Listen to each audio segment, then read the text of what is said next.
Jepun menakluk seluruh Asia dalam Perang Dunia Kedua. Misteri harta Yamashita dipercayai tertanam dalam terowong yang mempunyai sebatian bawah tanah dan gua di hutan dalam Filipina. Menurut legenda, tentera Jepun telah merampas dan mengumpulkan banyak khazanah berharga dan menumpukan banyak usaha dan masa untuk membawanya kembali ke Jepun. Filipina adalah negara yang ditakluki Jepun dengan lokasi strategik yang digunakan oleh tentera Jepun untuk mengumpul semua harta yang disita dan dikutip di Filipina sebelum didepositkan ke pelabuhan untuk dibawa ke Jepun. Malangnya, Jepun telah mengalami kekalahan dalam Perang Dunia Kedua dan tentera Amerika telah membuat jalan di seluruh Asia dengan menenggelamkan banyak kapal Jepun di Lautan Pasifik dan Laut Cina Selatan.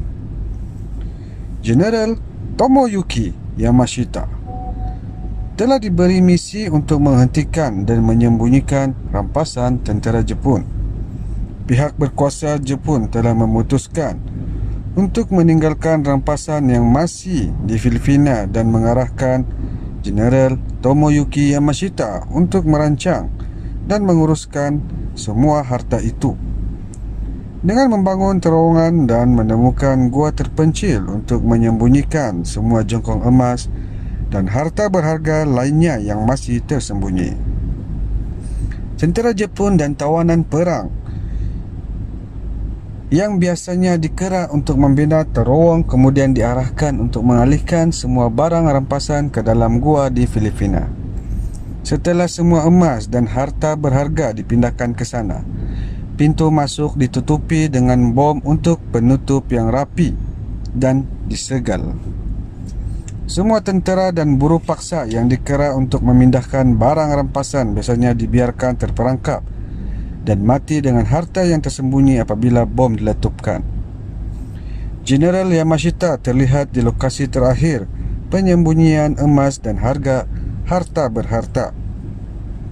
Pada akhir Perang Dunia Kedua, tentera bersekutu dan Filipina telah mengarahkan tentera Jepun untuk menarik diri dan meninggalkan beberapa lokasi yang tidak diungkapkan untuk menyembunyikan harta karun dan emas yang disebut Yamashita Treasure atau dikenali sebagai Yamashita Gold. Pada tahun 1971, seorang pria bernama Rogelio Roxas mengaku telah menemukan harta Yamashita. Pada tahun 1988, seorang pemburu harta karun Filipina bernama Rogelio Roxas telah memfailkan saman terhadap bekas Presiden Filipina Ferdinand Marcos dan istrinya Imelda Marcos kerana melakukan pelanggaran hak asasi manusia. Roxas mendakwa dia dan pasukannya telah menemui dan membuka sebuah gua yang tertanam di tanah kerajaan berhampiran Bandar Baguio. Di dalam gua itu tersembunyi beberapa senapang bayonet, pedang samurai, radio dan rangka manusia berpakaian tentera Jepun. Mereka juga menemukan patung Buddha emas 24 karat setinggi 3 kaki dan beberapa susunan peti. Roxas berkata dia telah membuka salah satu peti itu dan menjumpai ia dipenuhi dengan jongkong emas. Roxas mendakwa dia telah menutup kembali gua itu dan membawa pulang patung Buddha emas dan satu peti berisi 24 jongkong emas. Roxas merancang untuk menjual patung Buddha emas itu dan menggunakan wangnya untuk menyewa beberapa buah lori dan peralatan untuk membawa keluar ke semua harta yang dijumpainya itu. Malangnya, Roxas telah membuat satu kesilapan besar yang agak merugikan.